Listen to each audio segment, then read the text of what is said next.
Jean-Luc Poulain, bonjour. L'année 2020 vient de se terminer, une année particulière. Pouvez-vous en dresser le bilan? Bonjour à vous, tous les golfeurs bretons. L'année 2020, comme vous le savez, a été une année quand même très très particulière avec la Covid-19 dont il n'est pas besoin de parler puisqu'elle est toujours d'actualité. Pour une année qui s'annonçait vraiment très très très douloureuse et très complexe en début d'année, finalement en Bretagne ainsi qu'au niveau fédéral, on s'en tire plutôt pas trop mal avec une perte de 4% de licenciés. Je vois en Bretagne, on reste près de 18 000 licenciés. Ce qui est lié à plusieurs choses. Alors bien sûr, notre sport est une activité par définition en extérieur où les règles sont plus faciles à mettre en place que dans d'autres activités sportives. Distanciation, respect des normes sanitaires, tout ça c'est quelque chose de plus facile. Deuxièmement, il y a eu un travail considérable fait par la fédération avec Pascal Grézeau et Christophe Muniesa auprès des instances pour pouvoir permettre la reprise des golfs qui, bien sûr, était importante pour nous, les joueurs, mais également pour toutes les entreprises dans lesquelles nous jouons au golf, parce que, disons, pour les gestionnaires des 40 parcours bretons, la reprise de l'activité golfique était quelque chose de vital pour la survie de leur activité et celle de leurs entreprises. Donc 18 000 licenciés, finalement, ça c'est plutôt pas mal. En ce qui concerne si on parle de sport, on va en parler tout à l'heure, finalement les résultats ont été finalement pas si mauvais que ça. Dans les catégories jeunes particulièrement, où la majorité des épreuves ont pu se dérouler. Dans les Grands Prix, la Bretagne a été particulièrement positive dans l'organisation de Grands Prix. Et puis au niveau des divisions, seuls les seniors ont pu faire leur division, sauf Golfers et Gounouillou, mais si Dinard avait une équipe en Golfers, mais en Gounouillou, nous n'avions pas de club représentant. Par contre, comme vous le savez, les épreuves départementales, en particulier par équipe, qui ont toujours beaucoup de succès dans nos départements et également au niveau régional, et qui se déroulent essentiellement avant fin mai, n'ont pas pu être organisées, ce qui est bien dommage, puisque la reprise sportive s'est faite avec le Grand Prix de Kévin, qui était début juillet, comme vous le savez. Si on veut faire un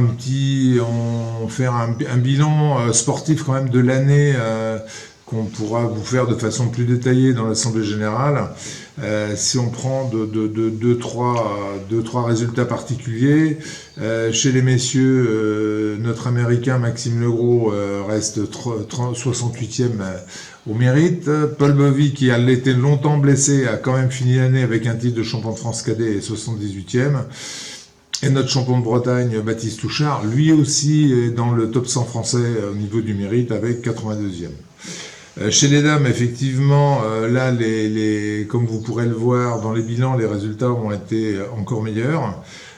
Constance Fouillet est championne de France pour la 3e fois. Elle est première au mérite jeune.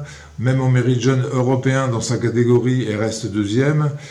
Et au mérite dame, elle est très bien classée, elle doit être 20e. Notre américaine Candice Mahé, là-bas à Atlanta, reste classée 25e. Ainsi que Emma Falcher et Camille Zamit sont 40e et 99e. Donc un bilan sportif vraiment satisfaisant chez les filles. Si on prend les mérites jeunes, parce que disons la majorité des épreuves jeunes, et j'en reparlerai tout à l'heure, avec une chose qu'on va faire, si on peut le faire en Bretagne, va changer en 2021. Quand je dis si on le peut, c'est si on le peut uniquement pour des raisons... si les contraintes sanitaires nous permettent de le faire, parce que disons le projet il est déjà validé dans les clubs en question. Chez les garçons, Baptiste Touchard, chez les jeunes est 11e français et Jacques Rousset 60e. Chez les filles, comme je vous le disais tout à l'heure, Constance Fouillet termine première au mérite jeune. Inès Archer, qui est rentrée au Pôle France et qui a quitté notre région pour rentrer dans un grand club parisien qui souhaiterait retrouver le titre de champion de France qui est le sien, termine 3e, et puis on souhaite le meilleur avenir sportif à Inès. Emma Falcher, notre Quimpéroise, est 7e au Merit Jeunes, donc on a donc trois jeunes filles dans les 10 premières au Merit Jeunes, ce qui de souvenirs, en ce qui me concerne, n'a dû jamais arriver dans mes souvenirs. 3 autres jeunes bretonnes se sont assez bien distinguées dans l'année. Camille Gouton, la petite championne de Bretagne, 62e. Inès Louswarm, qui est le devenir et qui est la plus jeune de la bande, est 64e au Merit Jeunes, et Ludivet 77e. Donc voilà, on peut dire que chez les jeunes, on a des résultats quand même. La Bretagne a des résultats très satisfaisants. Chez les seniors, puisque disons, comme vous le savez, les divisions seniors, elles, sont les seules qu'on peut se dérouler. Dans le Merit Senior, c'est là également chez les hommes, il y a eu quelques bons résultats, mais par contre chez les femmes, même chose. 3 bretonnes terminent dans le top 10 du Merit Senior national. Annie Criff 3e, Valérie Coquentin 4e et Pascal Gautron 8e. Ce qui est tout à fait un très très beau résultat. Au niveau des clubs, ça a été effectivement compliqué, puisque les divisions en dehors de la première division n'ont pas pu se dérouler. Chez les garçons, c'est Kevin et Dinard qui sont les mieux classés, 40 et 42e. Et chez les femmes, Dinard, elles, ont pu jouer la golfeur, le club est 10e, et la Frelonnière, un petit peu plus loin, est 24e. Voilà, disons, ce qu'on peut tirer comme bilan de l'année 2020 en matière de sport, qui est effectivement très incomplet, puisque disons le sport n'a commencé n'a pu se faire que de juillet à novembre. Beaucoup de compétitions conviviales, d'animation, etc. n'ont pas pu se faire dans nos clubs. Et nos clubs recommencent une année 2021 avec des contraintes sanitaires qui ont l'air un peu compliquées, des variantes virales qui sont plus ou moins inquiétantes, ce qui fait qu'actuellement, disons, eu égard à ces conditions, le comité directeur hier soir s'est réuni par visioconférence, puisqu'on n'a pas on peut pas être proches les uns des autres pour se souhaiter une bonne année. Et donc hier soir, on a décidé qu'effectivement, comme vous pourrez le voir sur le site de la Ligue, l'Assemblée générale ordinaire prévue fin janvier ne va pas pouvoir se tenir à la date prévue, et il est prévu de le mettre courant mars. Par contre, bien sûr, les clubs et les licenciés, on vous communiquera bien avant tous les bilans des différentes commissions au niveau de la Ligue, puisque les données aussi bien sportives que animation ou comptables, vous pourrez donc les avoir à votre disposition dès que possible. 2021, qu'est-ce qu'on peut espérer pour 2021? Alors on peut espérer effectivement, d'un premier temps, on pouvait se dire 2021, on va avoir moins de pression et récupérer un nombre de joueurs et de licenciés qui était au moins égal à 2019. Néanmoins, là, le début d'année semble problématique.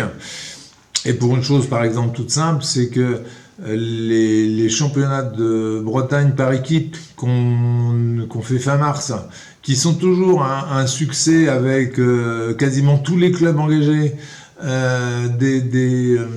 avec les direct live qui assurent la liste d'un nombre de pages lues considérable. On voit bien que, disons, dans les clubs et auprès de vous, les licenciés, c'est un succès considérable. Et là, par contre, fin mars, quid de championnat si les restaurants ne sont pas ouverts, si les hôtels ne le sont pas forcément. Donc là, pour l'instant, on est perplexe sur la tenue de cette épreuve.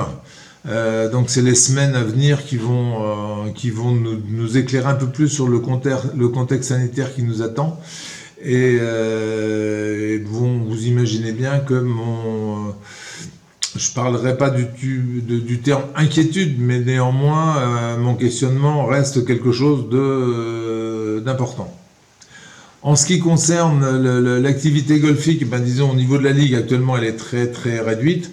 En dehors de, comme vous avez vu, les résultats de toute cette génération là, avec les quelques Américains ou Américaines avec Candice et Maxime qui sont là-bas.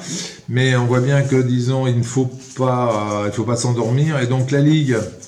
Avec Tamara Page-Jones qui est notre encadrante principale, travaille sur l'entraînement des plus jeunes, et donc cette nouvelle génération qui a entraîné et qu'il faut former pour performer, parce que disons on le voit tous les ans quand on regarde la moyenne de score des meilleurs jeunes dans toutes les catégories, on voit que ça progresse, et donc effectivement quand on voit comment les jeunes s'entraînent ailleurs, et ben là aussi, il faut pas lâcher. Et donc, on a un groupe de tout jeunes dont on aura l'occasion de reparler plus tard, avec peut-être comme tête d'affiche, entre guillemets, pour l'instant, Jacques Rousset et Ness Ousouarn, dans les plus jeunes, là, qui sont prêts à relever les défis que leurs aînés qui ont eu beaucoup de succès ont pu leur donner le chemin à suivre. Voilà ce que je peux dire sur 2020 et les espoirs 2021, sachant que là, aujourd'hui, 13 janvier, il y a plus de questions que de réponses. Merci Jean-Luc.